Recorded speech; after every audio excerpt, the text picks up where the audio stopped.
This part I will present like something how to say, like a best practices in cultural management, especially the one that are organized and supported by the European Road of Ceramics, which is I gave like three examples that are already supported by the European Road of Ceramics, and it's more again, like as Miguel said it before, like the focus now is more like about sustainability, and also in here the examples is like sustainable tourism products, and again, like as the route itself, it's very kind of like a specific ways. Its ceramics is always related to identity. It's close connection also like the dimension of like traveling and tourism, of course, and it's moved between people and cultural. And in order to promote the ceramic world itself, not only in the historical part but also in the present days, it will be how to say, it will be give a broad how to say opportunities also like in the ceramics of world, not only the product itself but what kind of story like behind the ceramics.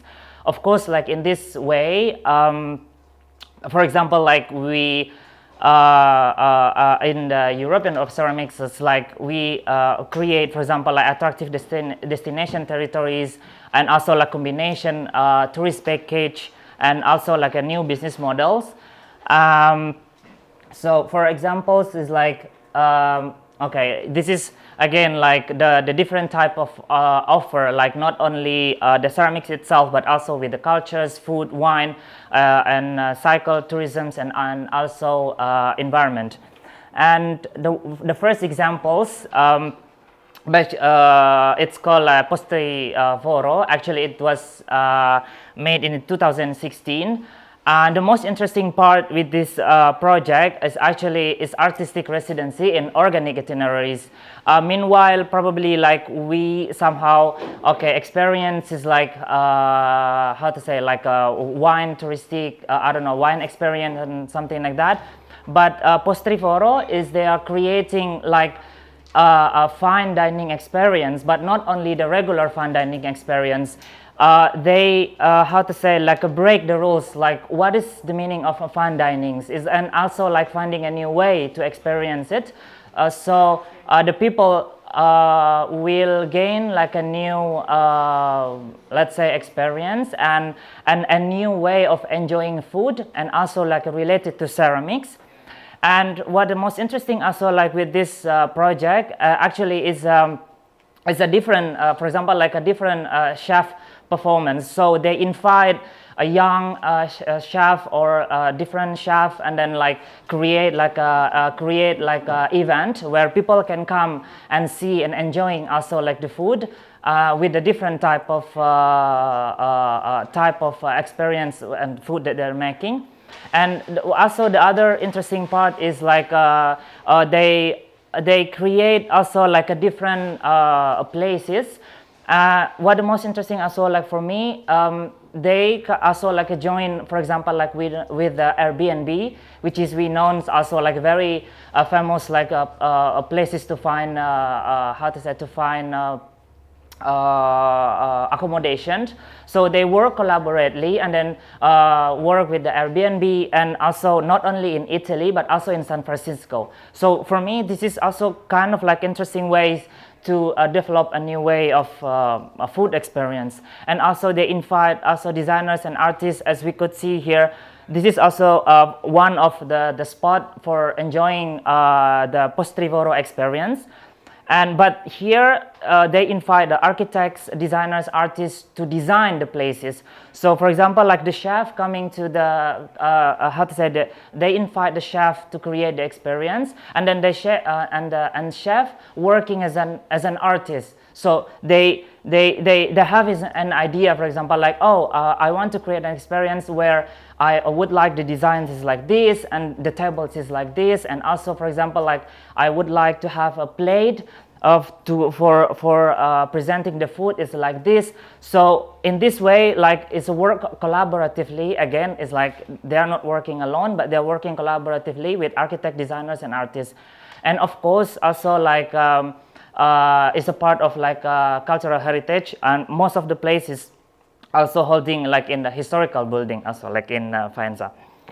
And the second one, is a divine experience. Also, this is not just a wine experience where we come to wineries and taste the wine, but what the most interesting part for me, it was it's a kind of like a business model, because the organization itself, they are organized they organize a wine experience in Emilia Romagna, where they collaborate with the wineries. So not only with one wineries, but by the time I did my research a little bit, also with the 4 wineries. So they simplify the business model. So, and also like based on the demand of the tourist package. So not only incoming tourists, for example, like not only international tourists, but also like with the local tourists. And it's a tailor-made also like experience, in the sense it's like, okay, for example, like some touristic tourists, like they only wants to have the experience only with the wine, but some people also like probably like, oh, I'm not interested like only with the wine, but also probably like with the territory or maybe with the place itself. So the wine experience is like they are organizing this experience together. And again, yeah, I mean they have like several offer, and then a type of offer. And by the times also, like when I'm doing this about their organizational work, and they offer like kind of like 20 type of experience. So it means it's like there are plenty offer, and everything, it was kind of like a tailor-made. And the last one, it's Fame Concreta.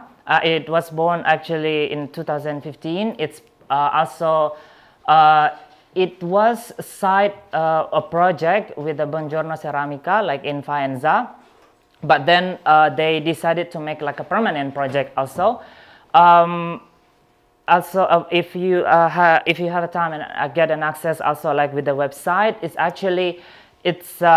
kind of like a platform, or the website itself, it's connect between the chef and the ceramics artisan. So they not only offer the experience with the food, but also they want to be close like between the chef and the ceramics, and also like the story behind it, and the story for example, like if someone wants to know, like, okay, the story of the chef itself, and also with the ceramics, and for example, like one of the projects is also involved with the MIC, which is like the most important also like museums, international ceramics like in Faenza. So it's connect also with the history of ceramics, which is give imagination for the people. Means it's like ceramics, especially maybe like in the like the ceramics like in the past, it's also related to the, we could say, like avant-garde food. And also here they create also like a podcast guide, like art and food itinerary. So from these 3 examples, I can conclude that like in the ceramics world itself, like we also could offer not only not only the historical part, but also in the most present days is like how ceramics, like we are dealing everyday's object, and it's very connected with our everyday's activities also. So yeah, that's all my presentation, and then the second part will be Stanislav. Can we switch places? Yeah, sure. Okay.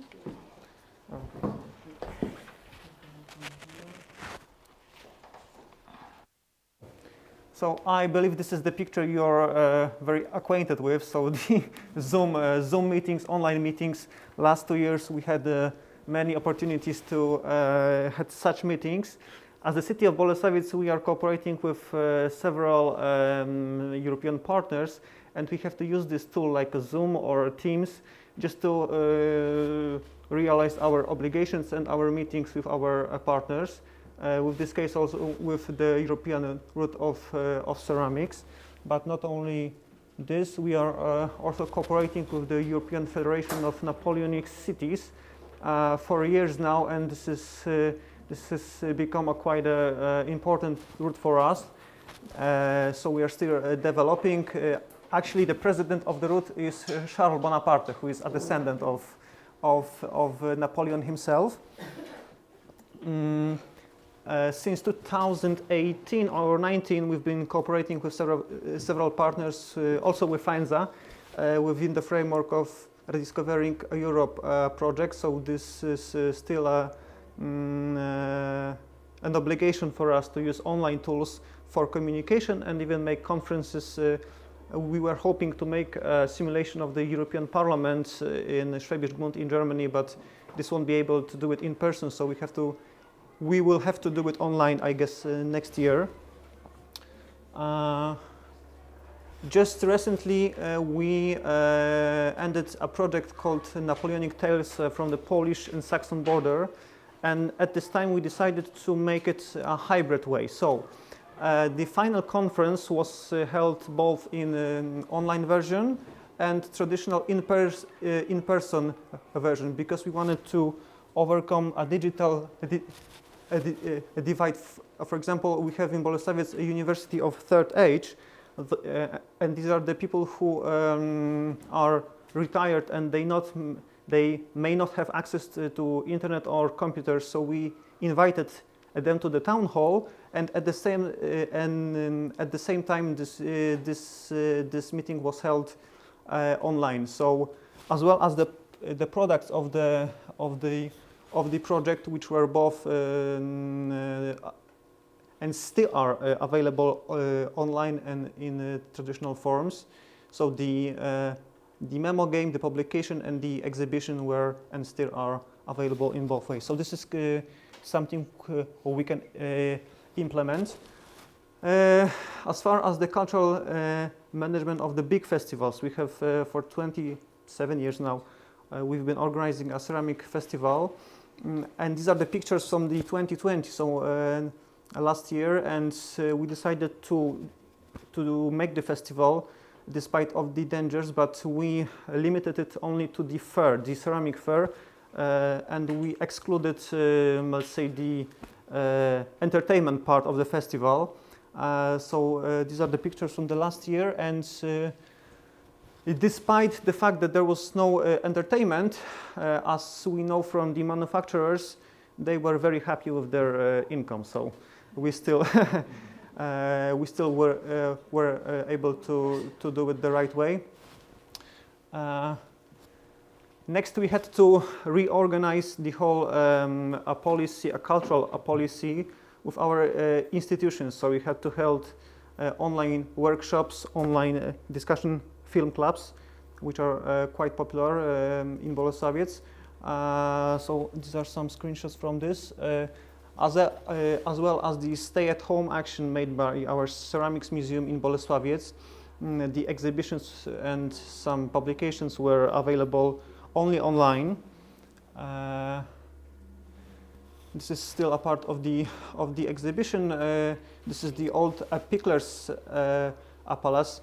I found it very interesting. You mentioned the 40,000 years of history of the roots, and Bolesławiec is a Polish town for 70 years. So we have quite a different approach, because we have to let's say use what's inherited. We had to get the best practices, the best traditions from the German heritage, and make it work for our future. And this is the example of, I believe in May there is the European Night of Museums, and this year we decided to make a tour around the old Pilars Palace, which was built by the Germans. And in the future, this building will house a new ceramics museum in Bolesławiec. This is the time for the movie. And the tour and the film was made to capture the most important parts of the German tradition of this exact building. Oh, sorry.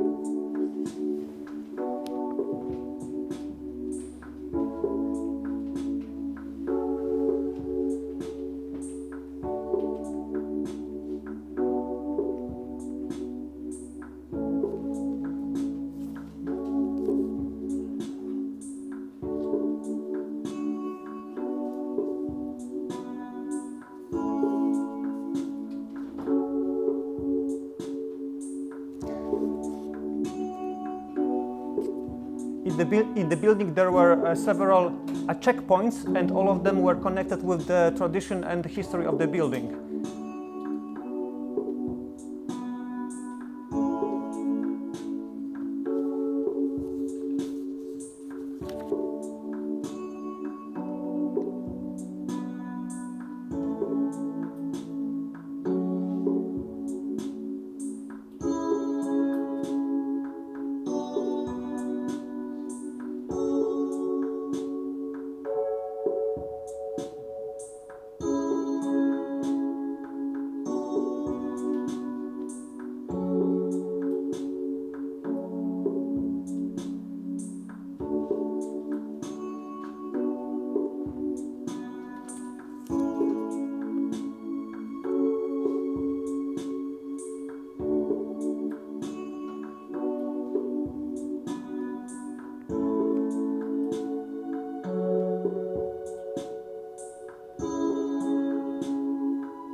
Okay, and as we this year, sorry.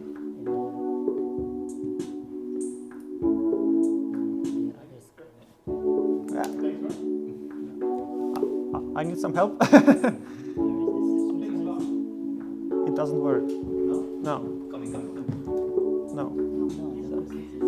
Where is the mouse? Oh, sorry. We need some help. Oh, thank you. And Okay. Where am I? can you start the presentation? Just one more. Oh, One more slide. Oh my God, this This is. I'm gonna fix this for tomorrow. I'm sorry. Look, mira la pantalla mejor de ahí, hacia el otro lado. Espera. Ahí. Okay, vale, gracias. This one? Yeah. Yeah. Okay, and I need to go to the other side. Where am I? F5, press maybe. Sorry. Yeah. And as you saw, the building that is now quite ruined, so to speak, we decided to cooperate with the Porsgrunn, which is a telemark museum from Norway. And this year, Bolesławiec and Norway joined the European Route of Ceramics. And as a part of the project that we collected money from the Norwegian funds, the building is going to be renovated and will be and will house a new ceramics museum in Bolesławiec, and it will be a place for the workshops, for lectures, for courses, and for tourist purposes. Okay, thank you. Thank you.